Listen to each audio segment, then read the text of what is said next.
Well, hello and welcome to today's video. It's going to be a short video, and we're just going to talk for just a minute about the 14-hour rule under the Federal Motor Carrier Safety Regulations, Section 395, also known as the Hours of Service Regulations. You can get access to these regulations in a variety of different ways. The two main ways to get access to the regulations are to go to the FMCSA site and look them up there. Or you can buy a copy of a printed edition of the regs. I personally like the full-size edition, management edition. It comes in the spiral bound. This keeps them nice and flat on your desk, so it's easy to keep it open to the page that you're looking at and be able to do your research and study whatever you're needing to use the regulations for. I've spent a considerable amount of time in that book, in various editions of that book over a lot of years, as a safety director and as a founder and lead instructor of a tractor trailer training school, and now as owner of my own trucking company. And this actually, a trucking company started as a consulting and a training company. So, in addition to previously being a safety director and an instructor for another organization, I've been involved in looking information up and studying information in the regs for a very, very long time, well over 2 decades and counting. So one of the first things that I learned many, many years ago is that a lot of people don't take the time to look the regulations up. They do not understand how to use this book. They don't understand how to look the regulations up online, and they rely on information that they get from other people, which is very often wrong. So never rely just on people telling you stuff, not even me. I mean, I'm pretty well versed in this stuff. I try to stay up on it, but what I tell anybody and everybody to do, verify everything that has to do with issues in your business that can put you out of business. And the regulations certainly can do that. They can cost you a lot of money in fines. They can cause you a loss of your ability to maintain your authority. They can cause your, different issues with that can cause, even if it's not serious enough to cost you your authority, just screwing up your numbers can cause your insurance rates to go up so high that you can't afford to pay the insurance to stay in business. So understanding the regulations is very important. And one of the most fundamental sections that everybody needs to understand is hours of service. It's whether you're a driver, company driver, company owner, safety rep, safety director, instructor, dispatcher, load planner, freight broker. No matter who you are, if you're dealing with drivers, you need to have a very well-versed understanding of the Federal Motor Carrier Safety Regulations.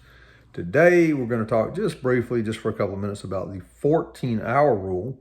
And in subsequent videos, we're going to cover all the rules, and we'll cover what the book says currently on interpretations on some of the rules as well. 14-hour rule. The 14-hour rule limits your ability to drive a commercial motor vehicle in interstate commerce and commerce after you hit the 14th hour after coming on duty following a 10-hour DOT break. So, to put it another way, let's assume that you've been off, you've been at home. When you come into work the next day and you start your clock, and most people, as soon as they go to the truck and get ready to do their inspection, that's beginning their on-duty, not driving time. It could be started for something else. If you go into the office and you get called in, maybe you just went in and get a cup of coffee or something, but you get called in for a drug test, that's an on-duty function. So regardless of how it starts, whenever your clock starts for the current day, think of it this way. Now, this is not the official version, but it helps you get it straight in your head. And that is, imagine taking a turkey timer, like a baker would use, or, so a cook in a restaurant, or you at home if you're actually cooking a turkey or cake or whatever. But I like to call it a turkey timer. You call it whatever you want to. But imagine taking a little clock that has an alarm on it, and you go turn that thing to 14 hours. and it starts counting down, tick tock, tick tock, tick tock. Nothing is going to stop that from counting down until it gets to that 14th hour, except completely resetting it. And the only way that you can completely reset it is to take a full 10-hour DOT break. Now, let me mention this. There are exceptions and exemptions to the hours of service regulations. We're not going to talk about those right now. Once we cover all the rules, we'll come back and we'll cover the exceptions and the exemptions and all this other kind of stuff. But we're just talking about the basic rules right now. The basic 14-hour rule works just that way. It's like that timer, like a turkey timer I told you, that once you start that thing, it's going to keep ticking down no matter what you do during the day. So if you go in and take a 2-hour lunch break, that's fine. You can put yourself off duty for that. But the 14-hour thing is going to keep on ticking away. You can get back in the truck, drive a couple hours, get to the shipper, go on duty not driving, half an hour, whatever the case may be. Then you decide they tell you it's going to be a while, then they'll bang on the side of the truck and wake you up. So you're going to get in a sleeper berth and take a nap. So you can put yourself in the sleeper berth. That's fine, but it's not going to stop the 14-hour clock from ticking down. So tick tock, tick tock, tick tock. That turkey timer is still counting down. Once it hits 14, once it gets to the 14-hour limit, you are prohibited from being able to drive anymore on a public roadway. So if you're loading or unloading, you can continue to do that. If you're personally back there with a pallet jack offloading freight, you don't need to go, oh, sorry, I'm at the 14-hour limit. I can't continue to unload the truck. I got to go get in a sleeper and go to sleep. That is not true. Now, it might be your company's pay. If you don't own the company, if you're not an owner-operator or a fleet owner, if you don't own the company, your company may have a more restrictive policy, but we're not talking about company policies. We're just talking about federal regs here and now. So it's strictly speaking, as far as federal regs go, you could continue to unload that truck. Not a problem.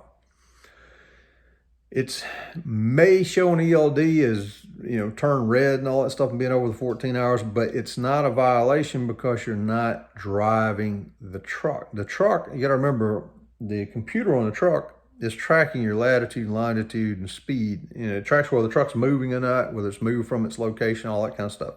As long as you're not driving, you're not violating the 14-hour rule.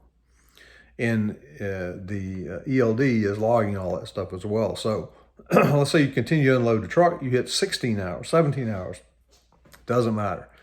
Let's just say, for our example, that you're able to stay at that customer until morning. So when you hit 17 hours, whatever you get to, you then go in the sleeper berth and you stay in the sleeper berth and complete your break.